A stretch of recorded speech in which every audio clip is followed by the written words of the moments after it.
এ মুসলমান বাবা, আল্লাহ পাক রব্বুল আলামিন এই জন্যই তো বললেন, বান্দা দুনিয়ার ভিতরে সুযোগ, এই সুযোগ তুমি হাত ছাড়া করিও না। ও বান্দা, দুনিয়ার জীবনটা আমি আল্লাহ পাক 60 বছর 70 বছর হায়াত দিলাম, সর্বোচ্চ 100 বছর হায়াত দিলাম। ও বান্দা,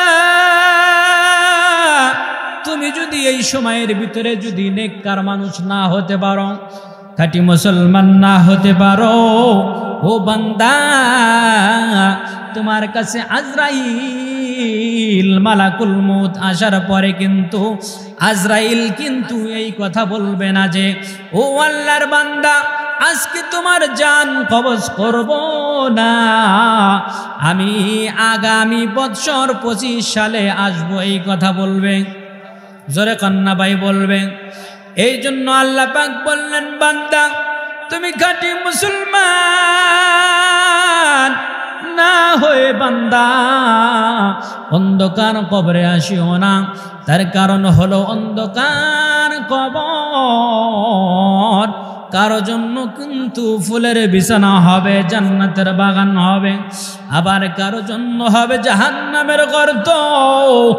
ওই জাহান্নামের ভিতরে কত প্রকার কি কি শাস্তি আছে। আল্লাহ পাক রব্বুল আলামিনের পয়গম্বর বলেন, ও আমার উম্মত, তুমি যদি নামাজ আদায় না করো, বেনামাজির কবরের ভিতরে 99টা সাপ থাকবে। কয়টা? আরো জোরে কোন ভাই, কয়টা? এ মুসলমান, আল্লাহ পাক রব্বুল আলামিন ডাক দিয়ে বললেন, বান্দা আমি তোমাকে তোমার জীবনে প্রত্যেকটা দিন 24 ঘন্টা সময় দিছি বান্দা। এই 24 ঘন্টা সময়ের ভিতরে তুমি আমি আল্লাহ পাকের জন্য 24 ঘন্টা নয়, বরঞ্চ 24 মিনিট আমি আল্লাহ পাকের জন্য তুমি বের করতে পারো না। ও বান্দা, তোমার চাইতে নেমোখারাম, তোমার চাইতে অকৃতজ্ঞ আমার এই জমিনে আর নাই। রহমতের নবী বলেন, আমার কোন উম্মত যদি দিনের বেলায় 1টা ঘন্টা সময় দেয়, কিছু সময় দেয় কোরআন হাদিস বোঝার জন্য, কোরআনে কারীম শোনার জন্য, কোরআনের তাফসীর বোঝার জন্য, ব্যাখ্যা বোঝার জন্য, যেইখানে আল্লাহকে নিয়ে আলোচনা হয়, যেইখানে আমি পয়গম্বরকে নিয়ে আলোচনা হয়, এমন একটা জালসায়, এমন একটা মজলিসে যদি আমার কোনো উম্মত বসতে পারে, রহমতের নবী ডাক দিয়ে বলেন, এ আমার উম্মত, তুমি যদি বসতে পারো, কিছু সময় দিতে পারো দিনের বেলায়, তাহলে আল্লাহ পাক রব্বুল আলামিন তোমার আমলনামায় 500 রাকাত নফল নামাজের সওয়াব লিখে দিবে। রহমতের নবী আরো বলেন, আমার কোন উম্মত যদি রাতের বেলায় কিছু সময় যদি কোরআন হাদিস বোঝার জন্য, কোরআনের তাফসীর বোঝার জন্য, যেখানে ইসলাম নিয়ে আলোচনা হয়, আল্লাহ পাক নিয়ে আলোচনা হয়, এমন একটা জায়গায় যদি আমার কোন উম্মত যদি রাতের বেলায় কিছু সময় দেয়, আল্লাহ পাকের পয়গম্বর রহমতের নবী ঘোষণা করে দিয়েছেন, হে আমার উম্মত, আল্লাহ পাক তোমার আমলনামায় 60 বৎসর নফল ইবাদতের সওয়াব লিখে দিবে। তাহলে এরকম জলসা, এরকম মাহফিলে আমরা যে আসতে পারছি, বসতে পেরেছি, আমরা এতে খুশি না বেজার? জোরে কোন, খুশি না বেজার? আমরা যে লাভবান হচ্ছি, এই প্যান্ডেলের বাহিরে যারা এদিক সেদিক ঘোরাফেরা করতেছে, বাদাম খাইতেছে, বুট খাইতেছে, হাসাহাসি করতেছে, এই আলোচনার দিকে কর্ণপাত করতেছে না, বলেন তো সেই মানুষগুলা কি আমাদের মতো লাভবান হচ্ছে? সেই মানুষগুলার জন্য এই রাতটা থাকবে না, আমাদের জন্য এই রাতটা থাকবে না। এখানে পার্থক্য আছে না ভাই? বিশাল পার্থক্য আছে। এই পার্থক্যটা বোঝা যাবে কাল কঠিন কিয়ামতের ময়দানে যখন আমার আপনার সামনে আমলনামা আসবে।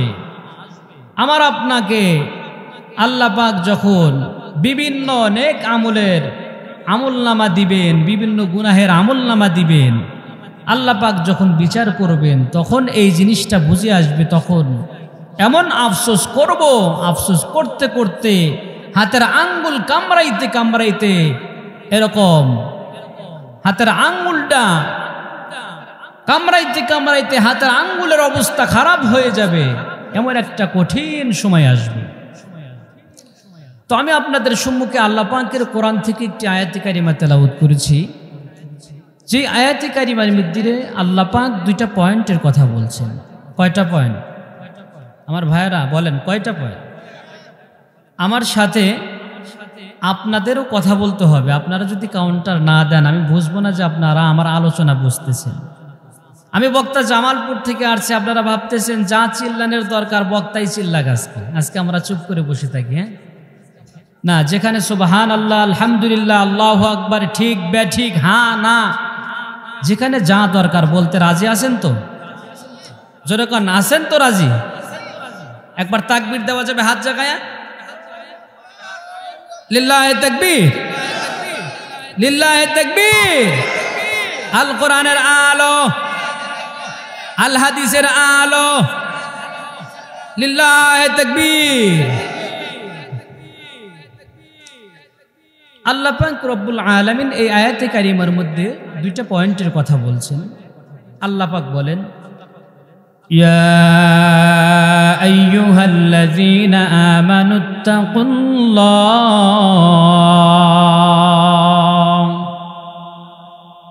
আল্লাহ পাক বলেন, হে ঈমানদাররা। আল্লাহ পাক ঈমানদারদেরকে ডাক দিছেন। কাদেরকে ডাক দিছেন? ঈমানদারদেরকে ডাক দিছেন। তোমরা আমি আল্লাহকে ভয় করো, হাক্কা তুকাতি। আমি আল্লাহ পাক যেমন ভয় পাওয়ার উপযুক্ত, যেমন হক রাখি তোমরা ঠিক সেরকম আমি আল্লাহ পাককে ভয় করো। আল্লাহ পাককে দুনিয়ার সব মানুষই ভয় করে, তারপরেও আল্লাহ পাক ডাক দিয়ে গুরুত্ব দিয়ে আল্লাহ পাক বুঝাইছেন যে বান্দা তুমি এমন ভয় করবা যেই ভয় করলে তুমি সুদ থেকে বাঁচতে পারবা। তোমার ভিতরে যেই ভয়টা আসলে তুমি জাহান্নাম থেকে বাঁচতে পারবা। তোমার ভিতরে যেই ভয়টা আসলে তুমি সব গুনাহ থেকে বাঁচতে পারবা। বান্দা তুমি এমন ভয় আমাকে করো। আমরা তো জবানে অনেক সময় বলি আল্লাহ পাককে ভয় করি, না, এই ভয়ে না, কাজে কর্মে আমাকে আপনাকে দেখিয়ে দিতে হবে যে আমি আপনি আল্লাহ পাককে ভয় করি। আল্লাহ পাক এমন তাকওয়া অর্জন করতে বলছেন। তাকওয়াটা হলো একটা অ্যান্টিবায়োটিক। ডাক্তার সাহেবের কাছে যখন যাবেন প্রথমেই কিন্তু আপনাকে অ্যান্টিবায়োটিক দেবে না। প্রথমে আগে নরমাল একটা ওষুধ দিয়ে আপনাকে বলবে এই ওষুধটা খেয়ে দেখেন। তারপরে গিয়ে বলবেন যে ভাই ডাক্তার সাহেব অসুখটা তো কমে নেই, আপনাকে তারপরে অ্যান্টিবায়োটিক দিবে। তো একজন মানুষের এই তাকওয়া নামক অ্যান্টিবায়োটিক কখন দরকার? যখন এই মানুষটা গুনাহের দিকে যাবে, গুনাহ থেকে ফিরে আসার জন্য এই তাকওয়া নামক অ্যান্টিবায়োটিক তার দরকার। আল্লাহ পাক রব্বুল আলামিন সেই তাকওয়ার কথাই বলছেন। আজকে আমরা গুনাহ থেকে ফিরে আসতে পারি না।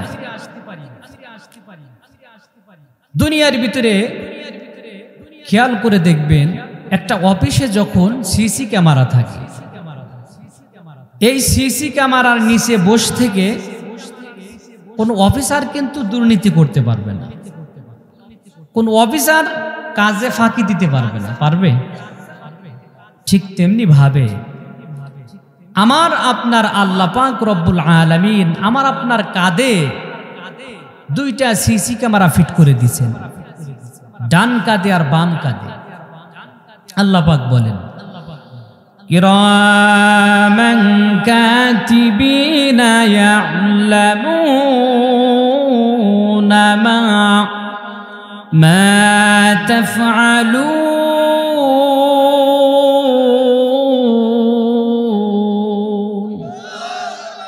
আল্লাহ পাক বলেন, বান্দা তোমার ডান কাঁধে একটা সিসি ক্যামেরা, একটা ফেরেশতা রেখেছি, বাম কাঁধে একটা সিসি ক্যামেরা, একটা ফেরেশতা রেখেছি।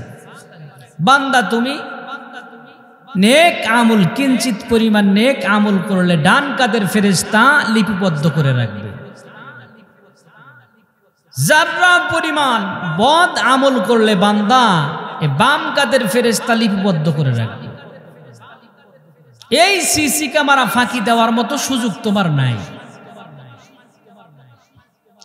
সুতরাং দুনিয়া থেকে গুনাহ ছেড়ে যেতে হবে কবরে। আমাদেরকে খাঁটি মুসলমান হওয়ার জন্য আল্লাহ পাক বলছেন, এই খাঁটি মুসলমান গুনাহ ছেড়ে আমরা কবে হব?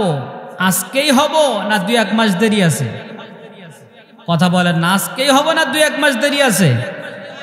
আজকেই হতে হবে। কারণ মরণ কখন আসবে এখানে এমন কোনো মানুষ আছেন যে হুজুর আমার মরণ 1 ঘন্টা পরে হবে? আছেন কেউ? সুতরাং আমাদেরকে এই মাহফিল থেকেই ওয়াদা করতে হবে, এই মাহফিল থেকে আমাদেরকে প্রতিজ্ঞা করতে হবে যে আমরা এই মাহফিল থেকেই আজকে আমরা গুনাহ ছাড়ার নিয়ত করব, খাঁটি তওবা করার নিয়ত করব ইনশাআল্লাহ। সবাই বলেন ইনশাআল্লাহ। আল্লাহ পাক রব্বুল আলামিন পরের অংশের ভিতরে আল্লাহ পাক 2 নম্বর পয়েন্ট বলতেছেন, ওয়ালা তামুতুন্না ইল্লা ওয়া আনতুম মুসলিমুন।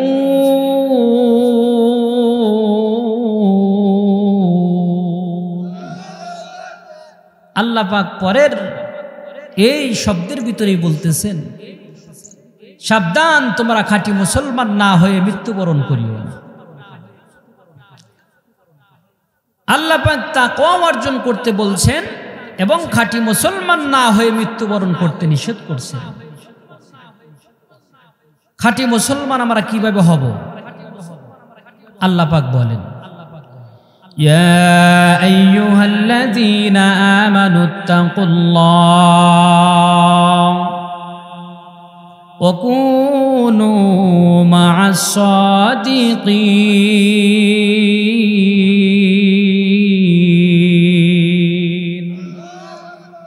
আল্লাহ পাক বলেন, বান্দা তুমি তাকওয়া অর্জন করো আর সাদিকিন যারা, সৎ মানুষ যারা, সেই ব্যক্তিদের সাথে তুমি চলাফেরা করো, তাদের কাছে যাও। আল্লাহ পাক এই আয়াত দ্বারা এটাই বুঝাইছেন, কোরআনের একটা আয়াত আর একটা আয়াতের তাফসির হয়। আল্লাহ পাক বললেন যে তোমরা খাঁটি মুসলমান না হয়ে মৃত্যুবরণ করিও না। তো খাঁটি মুসলমান হব কিভাবে, কোথায় গেলে হব? আল্লাহ পাক বলেন, ওয়াকুনু মা'আস সাদিকিন। তোমরা খাঁটি মুসলমান কোথায় হইবা? তোমরা সৎ ব্যক্তিদের কাছে যাইবা, তোমরা সৎ ব্যক্তিদের সাথে চলাফেরা করবা, সম্পর্ক রাখবা। আরে ভাই, আজকে তো আমাদের সন্তানদেরকে আলেমদের কাছে যাইতে দেই না। আমরা আলেমদেরকে জঙ্গি ভাবি, আলেমদেরকে আমরা মানুষ ভাবি না। আলেমদের কাছে গেলে আমার সন্তান ভালো মানুষ হবে, আমার সন্তান নেককার মানুষ হবে। আজকে দেখবেন অনেক মানুষ আলেমদের কাছে যাইতে দেয় না, সন্তানকে খারাপ নজরে দেখে। কথা ঠিক না? কিন্তু নবীর যুগের মানুষ, তাবেঈনদের যুগের মানুষ, আমাদের পূর্বসূরি যেনারা ছিলেন, ওনারা তো বড়দের কাছে, আলেমদের কাছে গিয়েই তো সোনার মানুষ হয়েছেন, নেককার মানুষ হয়েছে। আজকে দেখেন আপনার সন্তান একটু বুঝমান হতে না হতে আপনার সন্তান মোবাইলের পাগল হয়ে গেছে, আপনার সন্তান গান বাজনার পাগল হয়ে গেছে।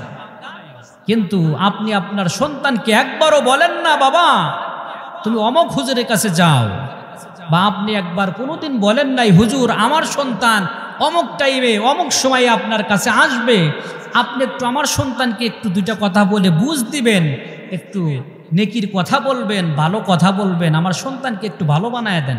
কোনোদিন বলছি ভাই? কোনোদিন বলি নাই। কিন্তু আমার সন্তান কিভাবে তাহলে ভালো হবে? সৎ সঙ্গে স্বর্গবাস, অসৎ সঙ্গে সর্বনাশ। আমরা সৎসঙ্গ আজকে আমরা চাচ্ছি না, যার কারণে আমার সন্তান, আপনার সন্তান আজকে বিভিন্ন ভিন্ন পথে তারা হাঁটতেছে, জাহান্নামের পথে আজকে তারা দৌড়াইতেছে, জাহান্নামের দিকে যাচ্ছে। কথা ঠিক না ভাই? ঠিক কি না? আল্লাহ পাক রব্বুল আলামিন এই জন্যই বললেন, বান্দা তুমি খাঁটি মুসলমান না হয়ে মৃত্যুবরণ করবে। আল্লাহ পাক রব্বুল আলামিন কোরআনুল কারীমের মধ্যে বিভিন্ন জায়গায় বিভিন্নভাবে আল্লাহ পাক ঘোষণা করে দিয়েছেন। আল্লাহ পাক নেক মানুষ হয়ে, সৎ মানুষ হয়ে আল্লাহ পাক কবরে যাইতে বলছেন। কে বলছেন? আরো জোরে কন্যা ভাই কে? এই 7 আঙ্গুল উঁচা করে ডাক দেন কে? আল্লাহ পাক রব্বুল আলামিন খাঁটি মুসলমান হয়ে যেতে বলছেন। বাবা কেন বলছেন? কারণ আমাদের সামনে মরণ আছে না নাই? আমাদের সামনে মরণ আছে, তারপরেই আমাদের সামনে কবর আছে কিনা? আমাদের সামনে কবর আছে, তারপরে আমাদের সামনে হাসরের মাঠ আছে, তারপরে আমাদের সামনে পুলসিরাত আছে। এ মুসলমান, ওই কবরে যেতে হবে কি হবে না? ওই কবরে যেতে হবে ভাই। দুনিয়াতে যতই ক্ষমতা দেখাও, দুনিয়াতে যতই বাহাদুরি দেখাও, দুনিয়াতেই বাহাদুরি, কিন্তু এই বাহাদুরি কিন্তু কবরের ভিতরে খাটবে না। কথা ঠিক কিনা? এ মুসলমান, ওই যে বাদশাহ হারুনুর রশিদের নাম শুনছেন কিনা? বাদশাহ হারুনুর রশিদের জামানায় একজন পাগল ছিলেন। সেই পাগলের নাম বাহলুল। কি পাগল? আরো জোরে কন্যা ভাই, কি পাগল? বাহলুল পাগল। ওই বাদশাহ হারুনুর রশিদ কোথাও যাচ্ছেন, বাহলুল পাগল বাদশাহকে ডাক দিয়ে বলতেছে, এই পাগল। পাগল হয়ে বাদশাহকে বলতেছে, আই পাগল, তোর কি এখনো হুশ আসবে না? কাকে বলে? সবাই ওখান কাকে বলে? বাদশাহকে বলতেছে, এই পাগল, তোর কি এখনো হুশ আসবে না? বাদশাহ হারুন রশিদ বলতেছে, আমি পাগল না তুই পাগল? তোর চেহারার সুরত কোনো ঠিক নাই, পোশাক আশাক ঠিক নাই, আর আমি একজন বাদশাহ, তা আমি পাগল না তুই পাগল? বাহলুল বলতেছে, বাদশাহ আপনি পাগল। পাগলের কাম তো পাগলামি। লাফাইতে লাফাইতে লাফাইতে লাফাইতে পাশে একটা গাছ ছিল, সেই গাছে উঠছে। গাছে উঠে বলতেছে, বাদশাহ তুমি পাগল। কয় কেমনে? বলে আমি জানি যে দুনিয়ার ঘরটা আসল ঘর না। আমি জানি দুনিয়ার বাড়িটা আসল বাড়ি না। আসল বাড়ি ওই কবর। আসল বাড়ি কোথায়? আসল বাড়ি ওই কবর। এই জন্য আমি কবরস্থানে বাস করি। আর আপনি ওই যে রাজপ্রাসাদে বাস করেন, আপনার কাছে ওই রাজপ্রাসাদ খুব দামি। আপনিও তো জানেন এই দুনিয়া ছাড়তে হবে। এই দুনিয়ার বাড়ি আসল বাড়ি না, এই দুনিয়ার ঘর আসল ঘর না। এইবার বাদশাহ বলতেছে, ভাবতেছে কথা তো ঠিক। এই যে নাই তোর আসল বাড়ি,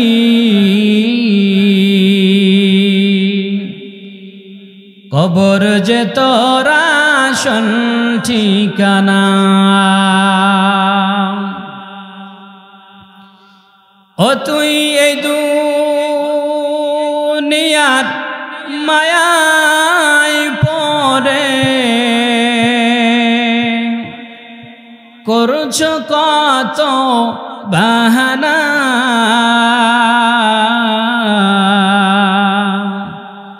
এই যে নাই তোর আসল বাড়ি, কবর যে তোর আসল ঠিকানা। আসল ঠিকানা কোথায়? আরো জোরে কন্যা ভাই কোথায়? এই দুনিয়াতে নমরুদ, ফেরাউন, হামান, কারুন, আবু জেহেল, উতবা, শাইবা, এই দুনিয়ার ভিতরে তারা ভালো মানুষ ছিল না খারাপ মানুষ? আরো জোরে কন্যা, ভালো মানুষ না খারাপ মানুষ? এই খারাপ মানুষগুলাও কি দুনিয়ার জমিনে আছে? কথা কয় না আছে?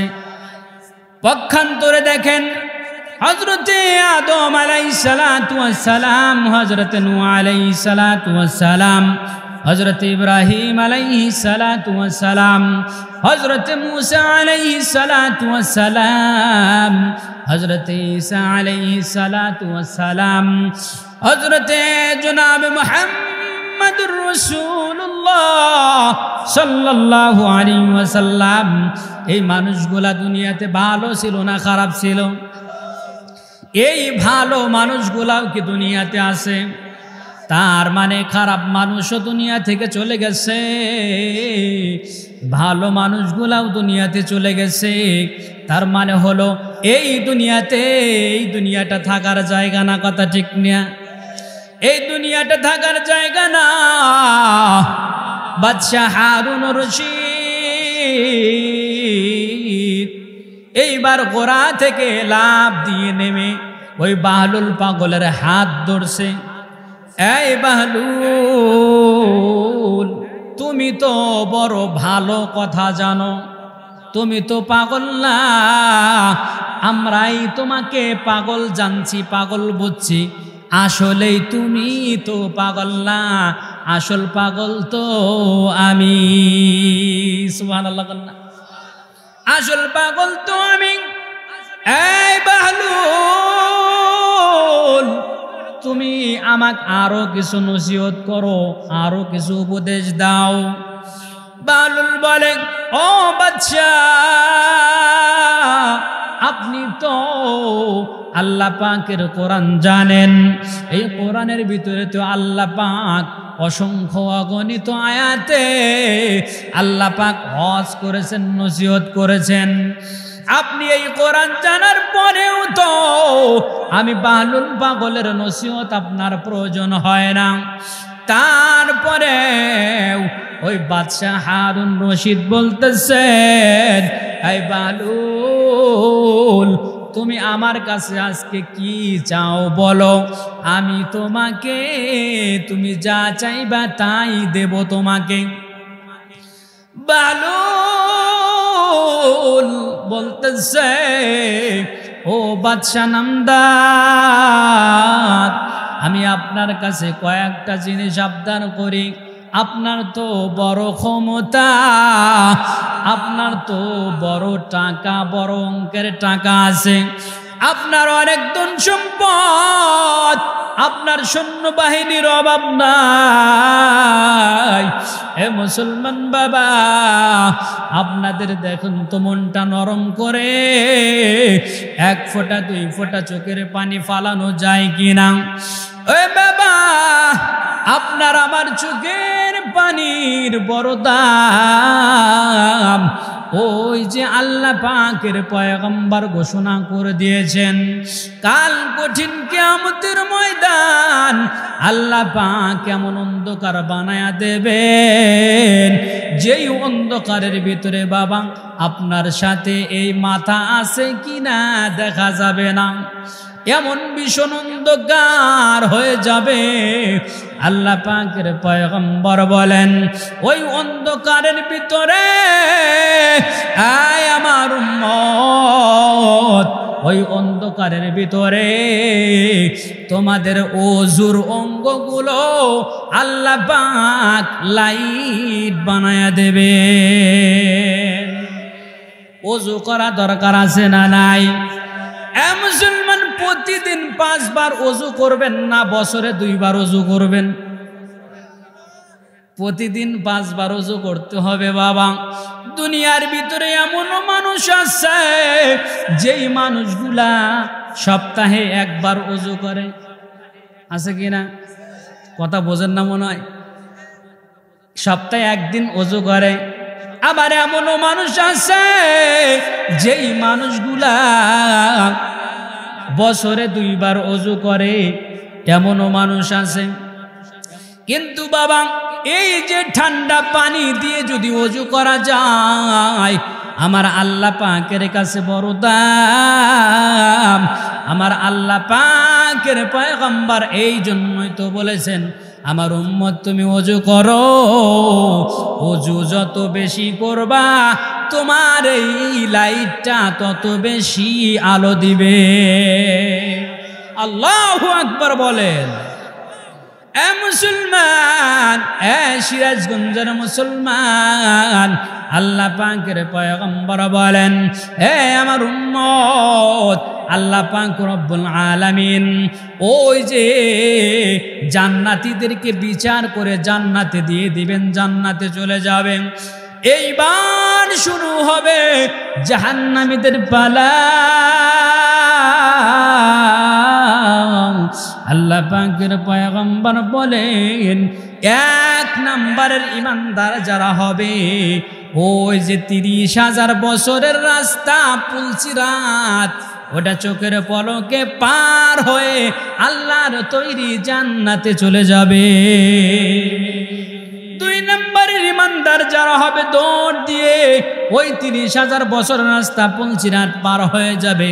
এইবার আসেন 3 নম্বরে ইমানদার, যার ইমানটা নরমাল, যার নেক আমল কম, ইমানের গতি কম, এই মানুষগুলা কি হবে?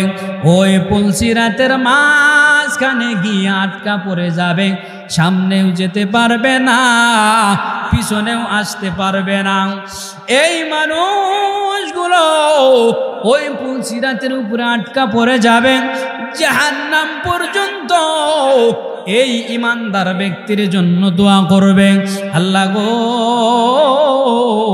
তোমার একটা নরমাল ইমানদার, কিঞ্চিত পরিমাণ ইমানদার এই ব্যক্তিটা, এই আমি জাহান্নামের উপরে পুলসিরাতের উপরে আটকা পড়ছে, আল্লাহ গো, তার যে জাররা পরিমাণ ঈমান আছে, এই জাররা পরিমাণ ঈমানের আলোতে আমি জাহান্নাম নিভে যাইতেছি। আল্লাহু আকবার বলে। ঈমানের দাম আছে কিনা ভাই? ঈমানের বড়ই দাম। আল্লাহ পাকের পয়গম্বর বলেন, এ উম্মত, আল্লাহ পাক রব্বুল আলামিনের কাছে ওই জাহান্নামের ফেরেশতা মালিক দারোগা বলবে, ও আল্লাহ, তোমার জাহান্নাম তর্জন গর্জন শুরু কইরা দিছে, আল্লাহ আমি জাহান্নামকে কন্ট্রোল করতে পারতেছি না। আল্লাহ পাক বলবে, ও মালিক, তুমি তোমার জাহান্নামকে কন্ট্রোল করো। মালিক বলবে, আল্লাহ গো, এই জাহান্নামের মধ্যে সমুদ্রে পানি দিলাম, নদী নালা খাল বিলের পানি দিলাম, টিউবওয়েলের পানি দিলাম, সিরাজগঞ্জ জেলার যত পানি আছে সব পানিগুলো জাহান্নামের মধ্যে দিলাম। আল্লাহ তারপরেও জাহান্নাম থামতেছে না। আল্লাহ গো, কি করব? আল্লাহ পাক রব্বুল আলামিন আদেশ করবে, ও মালিক, ওই যে আমার আরশে আজিমের ঘটির নিচে ছোট্ট একটা পেয়ালা আছে, সেই পেয়ালার ভিতরে সামান্য কিছু পানি আছে, ওই পানি টুকা এনে তুমি ওই জাহান্নামের মধ্যে ছেড়ে দাও। জাহান্নামের মধ্যে ছেড়ে দেওয়ার কারণে সঙ্গে সঙ্গে ওই জাহান্নামের আগুন নিভে যাবে। মালিক দারোগা বলবে, আল্লাহ, দুনিয়ার কত পানি দিলাম, জাহান্নামের আগুন নিভল না। আল্লাহ, তুমি সামান্য এটা কিসের পানি দিলা? জানা দরকার আছে না ভাই? আল্লাহ বলেন, ও মালিক, ও যে সিরাজগঞ্জ, পদ্মাসপাড়া, এরকম একটা আমি আল্লাহ পাকের আলোচনা হয়েছিল, জাহান্নামের আলোচনা হয়েছিল। এমন জায়গায় কিছু মানুষ পড়ছিল, আমার বান্দারা বসে আছিল, আমার বান্দিরা বসে আছিল, সেই জায়গায় জাহান্নামের বয়ান শুনে, আমি আল্লাহ পাকের বয়ান শুনে আমার একটা দুইটা বান্দা চোখের কোনায় পানি আসছে। আমি আল্লাহ পাক আমার বান্দা বান্দির ওই যে সামান্য দিয়ে এক ফোঁটা চোখের পানি বৃথা যাইতে দেই নাই। আজকে ওই সামান্য কিছু চোখের পানি আমি আল্লাহ পাক জাহান্নামে দেওয়ার কারণে ওই জাহান্নামের আগুন নিভে গেছে।